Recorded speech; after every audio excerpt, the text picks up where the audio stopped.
Bismillahirrahmanirrahim. Assalamualaikum warahmatullahi wabarakatuh. Pemirsa Libel Podcast dimanapun berada, kembali hadir saya bersama tokoh-tokoh dari dunia pendidikan, dan seperti biasa saya hadirkan tokoh-tokoh dari siswa, dari para pemikir, kemudian juga para alumni. Dan ini adalah hadir alumni angkatan berapa, Saudara Putu? 2018. 2018.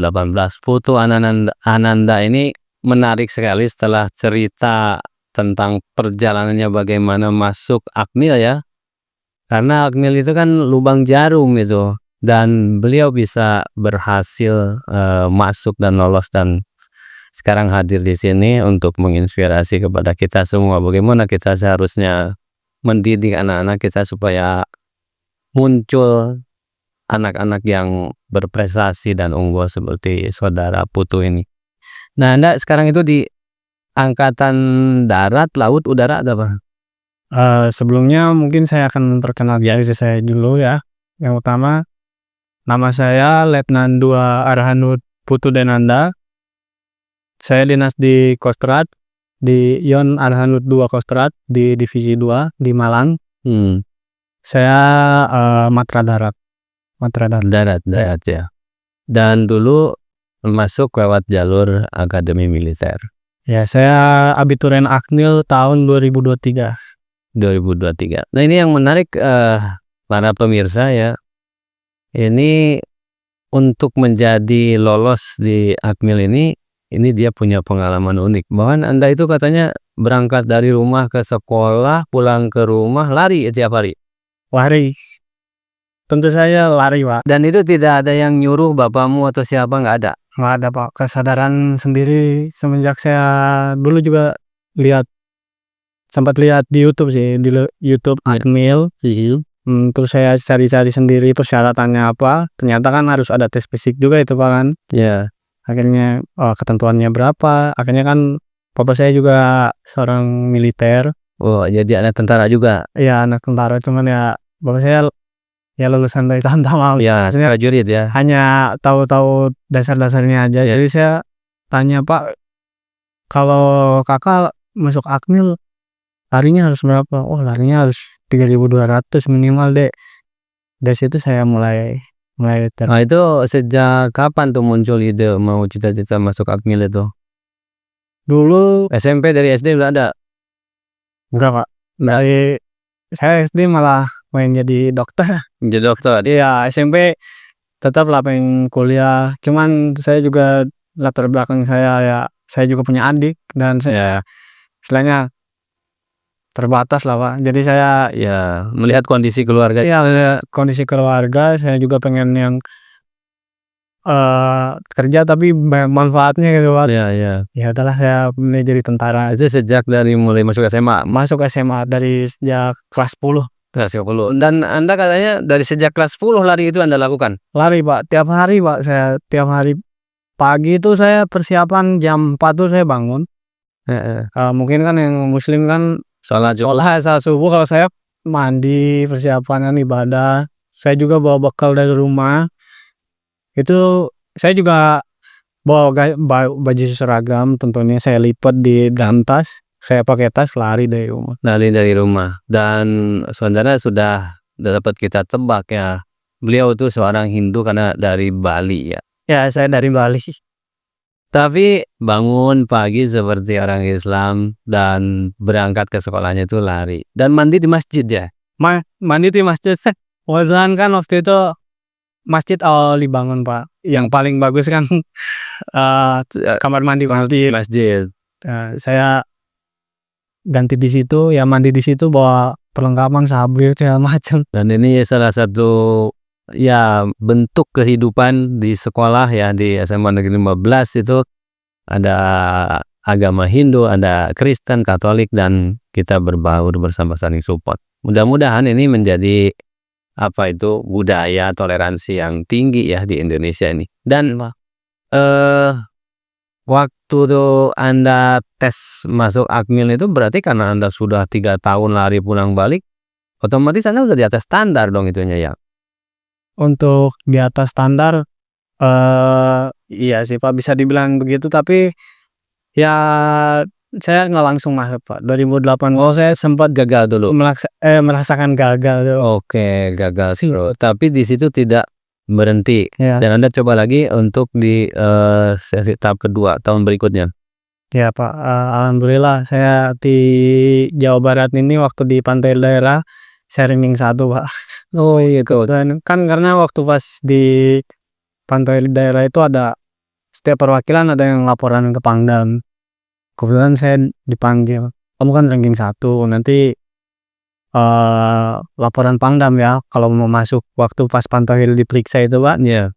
saya awalnya juga nggak expect gitu, oh saya bisa ranking 1 kan, padahal saya bukan orang asli sini lah bisa dibilang seperti itu.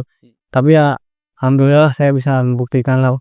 Oke, itu luar biasa. Jadi kegagalan itu membawa prestasi yang luar biasa ya. Iya, Jadi artinya apa? Dari gagal itu Anda pesannya buat kawan-kawan mungkin? kalau pesan Biasanya gagal kan down orang, pindah haluan. banyak saya lihat dari rekan saya, bahkan anak-anak sekarang maksudnya yang di bawah saya itu gagal sekali dia, udahlah, udahlah. Kalau saya berpikiran dari dulu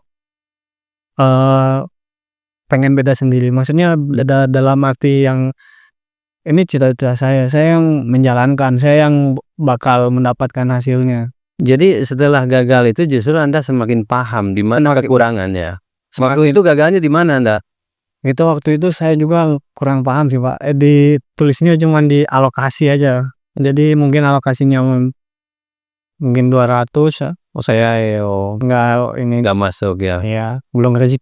Ya tapi Anda di situ sudah luar biasanya itu tidak berhenti dan mencoba lagi. Iya Pak. Dan Anda tuh dari Bali ya. Iya Pak. Berarti merantau ke sini ke Bandung bersama ayah. Saya merantau Pak dari Bali saya. Karena Bapak tentara. Bapak tentara. Berarti ikut tugas ke sini. Iya ikut tugas di sini. Ibu Bali juga. Kalau ibu saya dari sini kebetulan. Oh Sunda. Iya Sunda juga. Ini pemirsa saya sudah menemukan 2 orang ini. Jadi Bali keturunan Sunda. Iya Pak. Campur. Campur. Iya. Dan saya juga kemarin ini luar biasa anak-anak Bali keturunan Sunda ini prestasinya luar biasa nih karena ada adik Anda itu saudara tadi yang saya cerita ke Amerika. Ke Amerika. Itu Bali keturunan Sunda juga itu. Alhamdulillah kalau Oke. Dan sekarang Anda bertugas di Bandung ini sedang apa?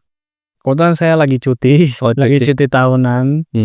Dan saya juga akan berangkat tugas lagi di perbatasan Timur Leste di Atambua ya, jadi saya sempatkanlah dulu ke alma mater saya yang tercinta ini karena di sini juga banyak kenangannya Pak. Iya, iya. Jujur saya di sini pernah menumpahkan keringat saya di sini. Iya. Jadi perjuangan sampai detik hari sekarang ini memang betul-betul di 15 ini ya, mandi di masjid, kemudian dengan teman-teman, orang lain pakai motor Anda lari gitu ya, kayak orang nggak punya duit gitu. Iya Pak. Terus selain dari fisik untuk masuk militer itu apa sih yang harus disiapin nih? Akademik Pak, maksudnya Harus cerdas juga ya. harus cerdas. Kalau bahasa tentaranya kita harus pintar aja nggak cukup, harus pintar-pintar. Pinter-pinter. Iya, pinter plus gitu. Iya pintar-pintar segala macam lah Pak. Tapi kan kalau untuk masuk kami itu ada materi-materi yang tidak dipelajari di sekolah juga. Iya, betul. Nah itu bagaimana? Apa aja? Itu kayak psikologi Pak, psikologi. Itu psikologi bisa dipelajari atau kursus atau gimana? Itu kan biasanya sekarang ada buku-buku yang dijual CPNS, yang itu saya belajar di situ aja. Saya belajar jadi Beli bukunya aja? iya beli bukunya aja, jadi cuman pulang lari misalnya, pulang lari udah ibadah udah segala macam dipelajarin, bukan hanya dibaca doang, dioret-oret terus lagi, oret-oret hapus lagi itu. Sampai ketemu jawabannya. Iya Pak, sampai Tapi psikologi itu ada kuncinya atau kan? itu sebenarnya dari kebiasaan kita juga sih Pak, terbentuk dari kebiasaan kayak bangun pagi, terus dari kan pernah ada jenderal angkatan tahun bilang kalau kamu mau memperbaiki hidupmu maka perbaiki kasurmu dulu itu. bangun pagi, beresin kasur gitu tuh kalau bersih-bersih. Oh iya ya, ini nih kemarin saya baca juga ya di dalam buku atau apa ya, bahwa orang-orang yang, disiplin Iya, membersihkan tempat tidur sendiri dan sebagainya, itu cenderung lebih sukses. Nah, ini mungkin faktanya apa para pemirsa. Jadi memang Anda lakukan itu ya? saya lakukan itu, Pak. Ya memang juga saya diajarkan dari kecil, Pak. Maksudnya bapak saya, keras ke anak saya, tapi saya menyikapinya dengan karena itu sayang sama saya. Jadi dari awalnya terpaksa, saya bisa biasa seperti beresin kasur sendiri, lipat baju sendiri, sedangkan saya lihat teman-teman saya masih ke sekolah aja masih kadang dianterin, tahu saya udah biasa sendiri-sendiri, Pak. Ya, para pemirsa ini memang, kita harus kembali ya pendidikan itu ke basic-nya, ke dasarnya, bahwa yang diharapkan dari dunia pendidikan itu anak-anak bisa mandiri dan itu sebetulnya dari rumah dimulainya dari lipat, selimut sendiri, Iya, nyetrika pakaian sendiri gitu ya. Dan ini mungkin program Pak Gubernur sekarang itu berharap seperti itu anak-anak itu. Pakai sepatu yang rapi, kaos kaki nggak boleh bau gitu. Saya kira itu simpel-simpel ya, tapi melatih kedisiplinan kita ya. ya, karena dari situlah kebiasaan-kebiasaan yang baik itu melatih kita juga biar apa-apa sendiri. Kalau hasil sendiri, Pak, rasa bersyukur juga lebih tinggi, Pak. Oke, jadi ya betul ya. Kalau hasil sendiri kita lebih bersyukur Iya, Pak. pada Tuhan. Nah, Anda ini bisa nggak untuk sampai karir Anda jadi jenderal nih? Jadi saya minta doa dari Bapak, dari rekan-rekan di sini. Iya. Semoga kan ke depannya kita nggak tahu, Ya, siapa tahu saya, jadi jenderal. ya, Ya, ya saya doakan alumni-alumni saya doakan di waktu duha itu saya doakan semoga alumni-alumni itu betul-betul menjadi orang-orang terbaik di Republik ini. Amin dan tidak lupa nanti untuk mengabdi kepada bangsa dan negaranya all out gitu, iya, setelah jadi punya jabatan tinggi itu. Dan jangan lupa juga ke dunia pendidikan benar, Pak. karena generasi berikutnya kan Iya, seperti yang Anda sampaikan. karena dasarnya itu dari pendidikan. Pendidikan. Dari sekolah, dari lingkungan, dari rumah, Pak. Sejauh mana Anda dampak mengakui bahwa pendidikan ini sangat berdampak kepada karir Anda sekarang? Sangat berdampak sekali, Pak. Termasuk kami juga dalam, militer juga dilihat dari pendidikan, dari latar belakang pendidikan. Dan bahkan Ya. pendidikan.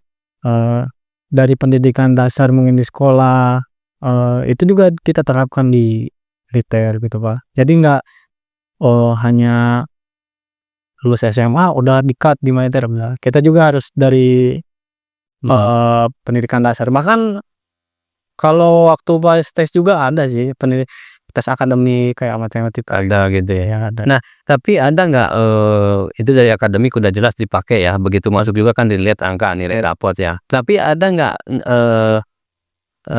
hasil pendidikan di sekolah yang, di luar mata pelajaran tapi Anda kepake sampai sekarang, apa itu? Ya nanti buat masukan buat insight kita juga. Oh, gitu. Yang selama di sekolah tuh, oh pernah ada kegiatan ini, pendidikan karakter ini dan sebagainya. Ternyata begitu Anda sekarang menduduki di militer itu kepake gitu loh. Nah itu kan harus ada testimoni atau masukan kepada kita supaya kita juga di sekolah pede, oh ini betul-betul dibutuhkan di mana saja dan kapan saja. Jadi dulu saya itu punya guru sejarah, Pak. Dia namanya Pak Asep. Mungkin sekarang udah pensiun ya, Pak. Ya pensiun. Udah Asep. Dia itu orangnya galak bagi kami kan, bagi anak-anak SMA itu galak. Terkenal memang. Galak ya. Tapi saya memiliki pandangan lain, kalau dia udah nggak ngajar tuh kita bisa sharing gitu, Pak. Apa yang maksudnya, dia tuh seolah-olah bukan hanya menjadi guru, Pak, jadi bapak kita. Kayak misalkan ngajarin kalau misalkan udah denger azan tuh langsung sholat langsung dengan gayanya yang marah kan, sholat nih gitu langsung. Terus dia nyelabar orang-orang yang nggak sholat. Dari situ aja saya lihat, oh berarti bapak ini memang peduli kan sama kita. Terus dia juga ngajarkan gimana sih, di sekolah itu, selain pelajaran biasa, kehidupan kayak misalkan udah biasanya diomongin kamu tuh udah kelas 12 udah mau cari kerja gitu kan. Ya sering kasih tahu gitu Pak. Jadi pas di militer saya mikir, "Oh, ternyata ibadah nomor 1 Pak." Kok terasa Pak sampai sekarang. Betul. Terasa Pak. Jadi ya ini juga pelajaran ya, karena ini pengalaman langsung dari murid bagaimana, mengenang siapa guru yang, diingatnya, itu berarti kan yang berkesan. Iya, sangat berkesan Pak. Ya, Ada ada waktunya bercanda, tapi kan, bercanda dalam arti ya sebagai hiburan aja, nggak bercanda yang berlebihan. ya, Cuman di situ ya bagusnya ya, Bapak itu walaupun galak, bukan masalah galaknya sih, ketegasannya buat mendidik. ya, guru itu galak tidak ada tujuannya yang Tidak negatif, tidak ada. semua dalam bentuk kepedulian. Setahu saya tuh guru tuh, di mata saya tuh walaupun galak, tapi pasti diingat. Pasti ya saya juga selalu kalau udah mulai lupa-lupa, lihat muka, "Oh, begini ya, kurang ada gitu Pak." Oke. Dan memang, para hadirin yang dikenal oleh anak-anak itu pasti guru-guru yang, beda karakternya. Iya Pak. Tetapi, bagaimanapun karakternya guru itu tetap framing-nya adalah mendidik gitu. Dan hasilnya ya memang dirasakan setelah keluar dari sekolah gitu. Dan ini betul,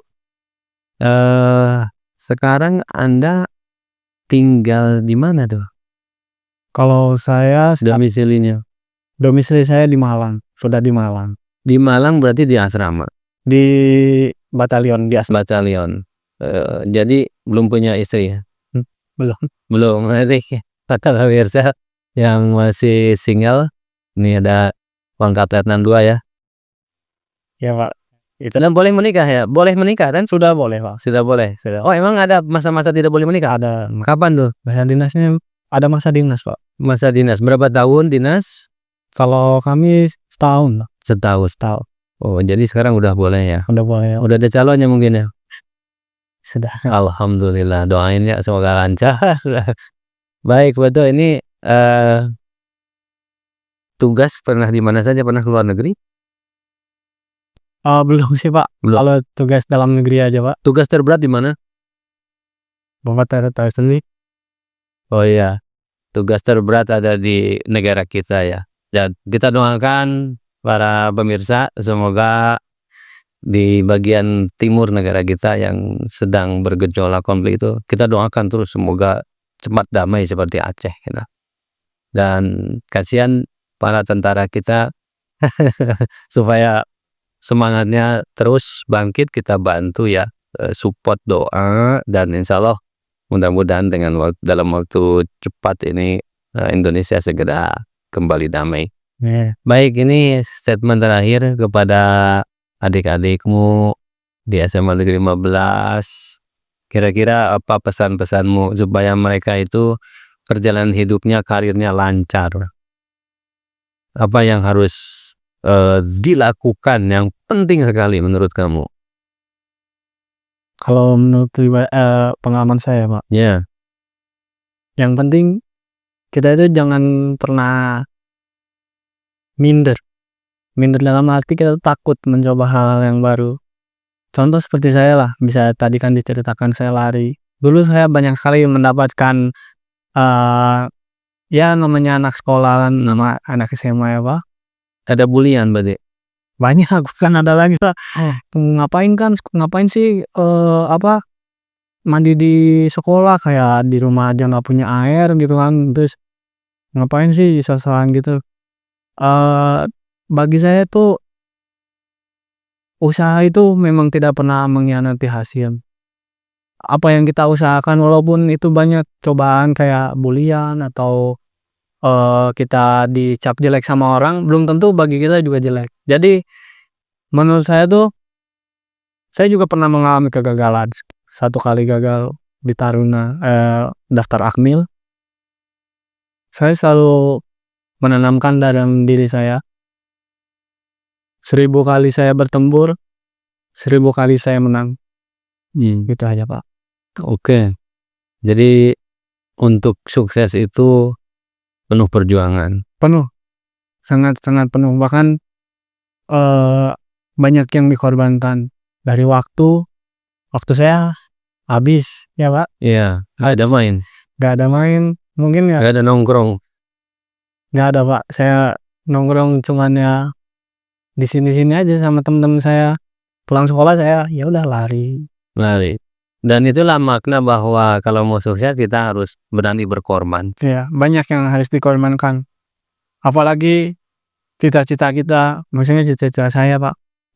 Kan saya hanyalah ya anak dari tajwid biasa, Keluarga biasa ya. jadi akmil yang istilahnya calon jenderal itu, Pak. Ya, Orang bilang. Ya saya harus mengorbankan banyak dari diri saya. Gitu, Pak. baik. Dan tentu ibu bapak Anda sangat bangga ya. Alhamdulillah. Masih ada sekarang ya? Masih ada, Pak. Oke. Ini bapaknya kalau nonton, saya ucapkan selamat ya, Anda memiliki anak yang luar biasa. Ya. Mudah-mudahan menjadi jenderal di Indonesia ini dan menjadi jenderal yang berbakti kepada nusa dan bangsa, kepada orang tuanya. Amin. Baik para pemirsa, mungkin cukup sekian bincang-bincang kita hari ini dan kita sudah mengambil insight-nya dari saudara Putu bahwa untuk sukses itu kita harus banyak berkorban.